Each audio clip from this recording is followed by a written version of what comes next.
Some cars don't age, they just give up. I've seen engines explode before their first set of tires wore out, and transmissions quit faster than a teenager on their first day at work. What's worse? These breakdowns aren't happening to old junkers. We're talking about modern cars, fresh off the lot, dying before they even hit 60,000 miles. Big-name brands, expensive badges, fancy tech, even America's best-selling truck will not save you. Between sky-high repair bills, failed recalls, and resale values falling faster than the stock market on a bad day, these cars don't just break down, they self-destruct. Today, we are exposing 6 of the worst offenders. Vehicles that seemed like smart buys but turned into financial nightmares before most owners even reached their second oil change. If you think reliability comes with a shiny logo, think again. Before we jump in, keep one thing in mind. Every car on this list looks normal from the outside. Some even scored big at launch with glowing reviews and flashy ads. But as the miles rolled on, the truth came out fast. Engines failed, warranties vanished, and owners were left footing massive repair bills. So, let's start with a car that tried to challenge the best in its class and ended up stranded on the side of the road.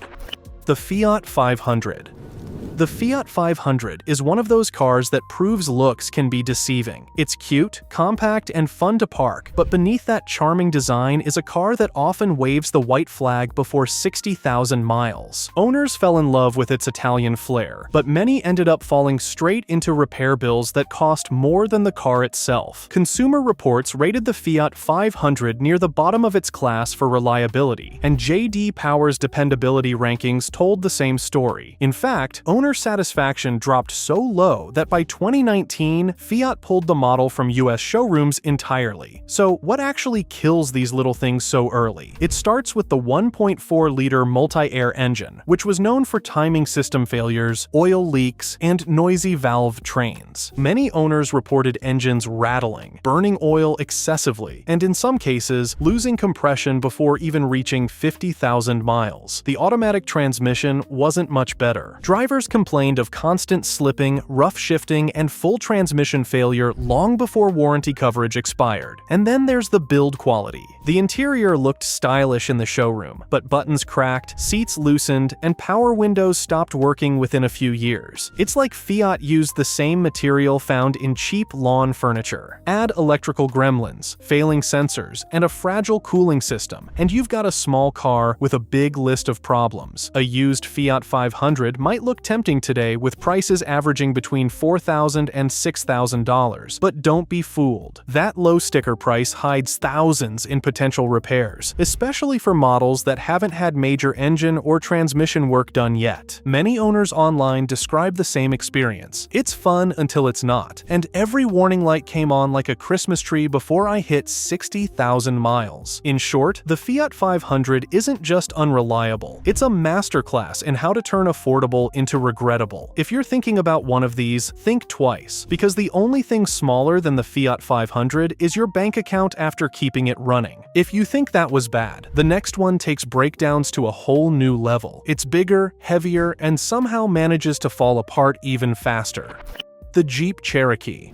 The 2014 Jeep Cherokee was supposed to bring the brand into a new era of reliability and refinement. Instead, it became one of the most complained about SUVs in America. Owners quickly discovered that this Jeep was built to go anywhere, except reliably home. The biggest culprit was the ZF 9-speed automatic transmission, a piece of technology that looked brilliant on paper but turned into a mechanical nightmare in the real world. Drivers reported rough shifting, sudden gear changes, slipping, and even total loss of power on the highway. According to NHTSA, thousands of complaints poured in within just the first few model years, with many owners stranded before reaching 60,000 miles. Jeep tried to fix it with software updates, but the problem ran deeper than a simple glitch. Consumer Reports and J.D. Power both rated the Cherokee far below average for dependability, pointing directly to transmission and engine issues. Even used models today are a risky buy, with 2014 to 2016 2016 Cherokees averaging between $7,000 and $10,000, but often needing thousands in additional repair work. Insurance companies also charge higher premiums due to their poor reliability record. I have seen more of these towed into the shop than driven in under their own power. On the surface, it looks rugged and ready for adventure, but under the hood, it is a ticking time bomb. If you want a Jeep that lasts, look elsewhere, because this one tends to call it quits long before 60,000 miles. If you think that one was a disaster, the next car proves things can always get worse. It looked sharp and sophisticated, but underneath, it was a breakdown just waiting to happen.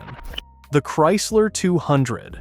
The 2015 Chrysler 200 was marketed as the comeback kid, the car that would finally let Chrysler compete with the likes of Toyota and Honda. Instead, it became a rolling reminder that style means nothing without substance. On paper, it looked like the perfect import fighter, but in the real world, it was more like a one-round knockout. The trouble started with its shiny new ZF 9-speed automatic transmission. It promised smoother shifting and better fuel economy, but what owners got was a jerky, unpredictable mess. Reports of hard shifts, gear hunting, and sudden power loss flooded into NHTSA within months of release. Chrysler tried to patch the issues with endless software updates, but nothing fixed the core design flaws. Many owners were left stranded on the road, some before hitting 50,000 miles. Then, there was the infamous 2.4-liter Tiger Shark engine. It burned oil faster than most owners could check the dipstick. Consumer reports and countless owner reviews slammed it for excessive oil consumption and early engine failure. Once the oil ran low, the engine seized, leading to repair bills easily topping $5,000. Worse yet, Chrysler often denied warranty claims, blaming owners for not checking oil frequently enough. Today, used Chrysler 200s can be found for around $7,000 to $9,000, but don't be fooled by the low price. Mechanics will tell you the same thing I will. This car is cheap for a reason. Between transmission failures, oil-drinking engines, and expensive electronic repairs, the 200 often doesn't make it past 60,000 miles without a major breakdown. Now, you'd think other brands would have learned from those mistakes, but the next one doubled down.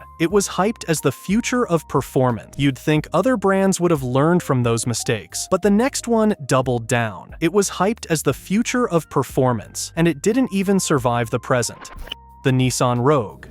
The Nissan Rogue has always been one of America's favorite family SUVs, known for comfort, practicality, and fuel efficiency, but the newest generation flipped that reputation upside down. The 2021 through 2024 Rogue became a perfect example of how a factory flaw can turn a bestseller into a nightmare long before 60,000 miles. At the heart of the problem is Nissan's 1.5-liter turbocharged 3-cylinder engine. On paper, it sounds efficient and advanced, but in reality, it's plagued by bearing defects that cause catastrophic engine failure. Drivers have reported loud knocking noises, sudden power loss, and complete engine seizures, some before reaching even 40,000 miles. In 2025, Nissan was forced to recall more than 480,000 vehicles in the US after the National Highway Traffic Safety Administration found that metal debris in the engine could block oil flow and destroy the bearings. Consumer Reports gave the Rogue one of its lowest reliability scores in the compact SUV class, citing serious powertrain problems, poor build quality, and early mechanical failures. Owners' reviews tell the same story: great until it died, and engine failed before my first set of tires. Some even reported waiting months for replacement engines due to supply shortages, leaving them with expensive loan payments on cars that didn't run. Used prices today might look tempting, averaging between $18,000 and $24,000 depending on the trim. But beneath that shiny paint is a ticking time bomb. Once that bearing issue hits, the only fix is a full engine replacement that can easily exceed $8,000. Insurance companies have started flagging these Rogues for higher premiums due to their failure rate, and resale values have tanked faster than the oil levels in those faulty engines.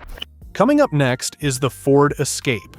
The Ford Escape looked like the perfect family SUV, stylish, comfortable, and practical. But behind that polished design was one of the most failure-prone engines Ford ever produced. The 1.6 and 2.0-liter EcoBoost powertrains were meant to deliver great performance and fuel economy. Yet for thousands of owners, they delivered breakdowns and repair bills that arrived long before 60,000 miles. The main issue is coolant intrusion, a design flaw that allows antifreeze to leak directly into the engine's cylinders. Once that happens, the symptoms start fast: white smoke pouring from the exhaust, rough idling, misfires, and eventually total engine failure. Ford issued several technical service bulletins and even recalls, but most fixes came too late. Many owners reported the same thing: they were still paying off the car when the head gasket failed. Consumer Reports rated these Escapes well below average for reliability, while J.D. Power ranked them among the least dependable compact SUVs of the decade. Real owners backed that up with horror stories. "My engine blew up at 54,000 miles, one said, and Ford told me I was out of luck. Another wrote, "I added coolant every week until it finally died." Even when repaired, many Escapes experienced repeat failures or new problems within months. Dealers often replaced engines, but the same defect could strike again before the odometer even hit 70,000 miles. And when the warranty ran out, the repair bills hit hard. Engine replacements averaged over $6,000. Today, used 2013 to 2019 Escapes can be found for $6,000 to $10,000, but that deal can turn into a disaster fast. Buyers see the price and think they're getting a bargain, but they're really signing up for one of the most infamous repair traps in Ford's history. Mechanics often joke that the only thing the Escape truly escapes is reliability. We've seen engines fail, transmissions explode, and warranties vanish, but nothing compares to what's coming next. This last one isn't just unreliable, it's a full-blown mechanical meltdown. It's small, loud, and somehow manages to outfail everything before it. The Jeep Renegade. The Jeep Renegade was supposed to be the fun, adventurous compact SUV for people who wanted off-road attitude without the full-size bulk. But what drivers actually got was a rebellious little crossover that seemed to go rogue against its own reliability. The name Renegade fits perfectly, because this SUV rebelled against lasting more than 60,000 miles. The biggest culprit is the ZF 9-speed automatic transmission, the same one that caused chaos in the Chrysler 200 and Jeep Cherokee. On paper, it promised smooth shifting and better fuel efficiency. In real life, it jerked, hesitated, and often dropped into neutral without warning. Thousands of owners filed complaints with NHTSA about hard shifting, rough gear changes, and total transmission failure, sometimes before hitting 50,000 miles. Jeep issued software updates, but the fix often made things worse. Drivers reported losing power in the middle of traffic, or worse, on the highway. Then there's the engine. The Renegade's 2.4-liter Tiger Shark motor became infamous for burning oil faster than a teenager burns through gas money. Owners who didn't keep a close eye on oil levels often discovered too late that their engines had seized. Some reported adding a quart of oil every 1,000 miles, and others said the low oil light didn't even come on until it was too late. According to Consumer Reports, the Renegade scored near the very bottom for reliability, with the powertrain listed as its weakest point. J.D. Power's dependability study placed it among the least reliable small SUVs in its class, and owner satisfaction ratings plummeted within the first few years. Common complaints include faulty sensors, electronic malfunctions, and warning lights that flicker like a Christmas tree. I've personally seen Renegades come into the shop at 40,000 miles with transmission issues that cost more to fix than the car's resale value. Speaking of resale, used Renegades from this era typically list for $8,000 to $12,000, but the real cost comes later. Transmission replacements often exceed $5,000, and engines that fail due to oil starvation can cost even more. It's one of those cars that looks affordable up front, but quietly drains your bank account over time. At the end of the day, reliability will always beat flash. A shiny badge might look good in the driveway, but when engines fail before 60,000 miles, all that style turns into stress and debt. The truth is simple: depreciation, repairs, and constant breakdowns are silent wealth killers. Owning an unreliable car doesn't just hurt your wallet at the repair shop, it follows you everywhere. Insurance rates climb, resale value plummets, and even extended warranties start to look like a financial lifeline. The smartest drivers aren't chasing luxury, they're chasing peace of mind. Because when you really think about it, a reliable car is more than just transportation. It's freedom. Freedom from surprise repair bills, from the fear of breaking down on the highway, from the constant tug-of-war between your wallet and the mechanic. It's the kind of peace that lets you plan road trips instead of tow trucks. And the truth is, dependable cars don't just save you money, they build financial stability over time. Fewer breakdowns mean lower insurance claims, higher resale value, and less stress when life throws curveballs. The people who keep their wealth aren't the ones chasing luxury, they're the ones buying smart and driving something that lasts. So before you fall for the next flashy commercial or big badge, remember this: a reliable car might not turn heads, but it'll keep turning miles. And in the long run, that's what really pays off. So, which car burned you the most? Drop your story in the comments, and when you're done, check out my last video. 9 new cars and SUVs are still worth buying in 2025. It might just save you thousands.